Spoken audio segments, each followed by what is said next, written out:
जय भीम साथियों।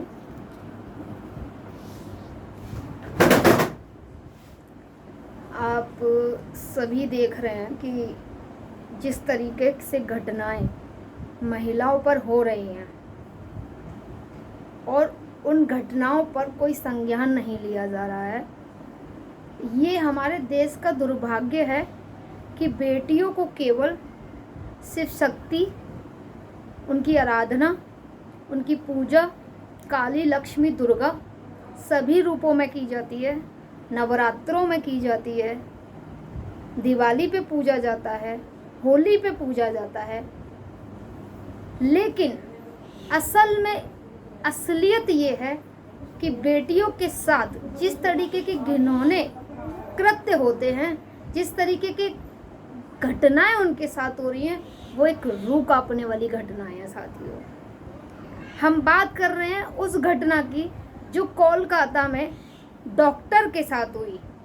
एक महिला डॉक्टर के साथ दरिंदगी के साथ उसको सेमिनार हॉल में उसके साथ रेप किया जाता है, गैंग रेप किया जाता है और उसके प्राइवेट पार्ट्स को चाकुओं से गोदा जाता है, उसके शरीर को एक तरीके से नष्ट कर दिया जाता है रेप करने के बाद भी। हम किस देश में रह रहे हैं? क्या सिर्फ बेटियां केवल लक्ष्मी, दुर्गा, नवरात्रों तक ही सीमित हैं? वहां पूजा करने के बाद उनके अगले ही दिन महिलाओं का शोषण किया जाता है, अत्याचार किया जाता है, बलात्कार किया जाता है, उनके साथ रेप जैसी घटनाएं होती हैं, गैंग रेप उनके साथ होते हैं। कुछ दिन हम कैंडल जलाएंगे, कैंडल मार्च करेंगे, उनके लिए प्रोटेस्ट करेंगे, आवाज़ उठाएंगे, डीएम कलेक्टर को ज्ञापन देंगे। उसके बाद फिर वही कुछ दिन बाद वही घटनाएं दोहराई जाती हैं। समझ में आखिर ये नहीं आ रहा है कि केंद्र सरकार से लेकर के राज्य सरकारें आखिर इसमें क्या कदम उठा रही हैं। सरकारें नारा देती हैं बेटी बचाओ बेटी पढ़ाओ। सरकार यहाँ बेटियाँ पढ़ तो रही हैं लेकिन बेटियाँ बच नहीं रही हैं। क्या उस बेटी का इतना दोष था कि वो पढ़ लिख गई, या उस बेटी का इतना दोष था कि वो पढ़ लिख करके एक अच्छी नीट की परीक्षा पास करके एक बड़ी डॉक्टर बन गई? जहाँ इस देश में डॉक्टर जैसे भगवान, इसको डॉक्टरों को भगवान का दूसरा रूप कहा जाता है, वही सुरक्षित नहीं है, तो इस देश की जनता जो इलाज से पीड़ित है, जो बीमारी से पीड़ित है, उनका इलाज आखिर कौन करेगा? हमारे यहाँ तो डॉक्टर ही सेफ नहीं है। हमारे यहाँ पे जिस तरीके की जो घटनाएं हो रही हैं, बेटियों के साथ जो बलात्कार हो रही है, आखिर क्यों ऐसी घटनाएं बेटियों के साथ क्यों होती हैं? दूसरा मुजफ्फरनगर में, बिहार के मुजफ्फरनगर में घटना होती है। वहाँ एक नाबालिग बच्ची के साथ रेप किया जाता है, गैंग रेप किया जाता है, उसके भी प्राइवेट पार्ट्स को चाकुओं से गोद दिया जाता है, बुरी हालत कर दी जाती है। आखिर क्यों? सरकारें क्या कर रही हैं? सरकारें कौन सा ठोस कदम बेटियों के लिए उठा रही हैं? ये केवल सिर्फ नारा देना है बेटी बचाओ बेटी पढ़ाओ। आप बेटी को बचने देंगे तब तो बेटियां पढ़ेंगी ना। अगर बेटियां पढ़ भी रही हैं तो आप बचने नहीं दे रहे हैं उनको।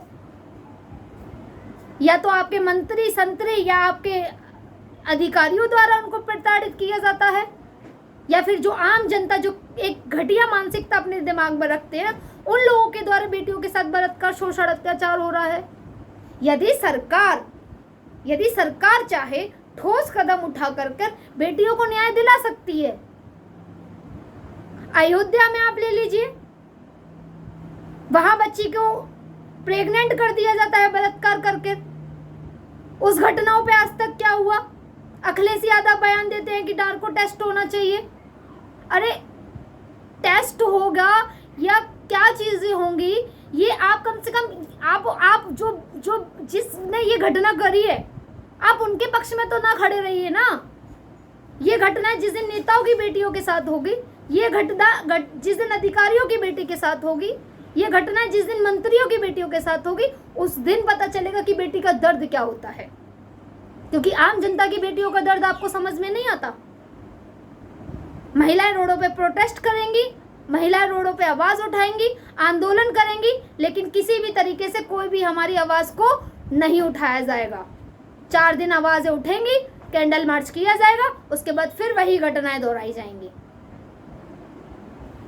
भारतीय महिला सुरक्षा संघ मांग करता है इस बात की कि केंद्र सरकार को, राज्य सरकार को इन बेटियों के लिए कोई ठोस कदम उठाना चाहिए, जिस तरीके की जो रेप जैसी घटनाएं उनको रोका जाए।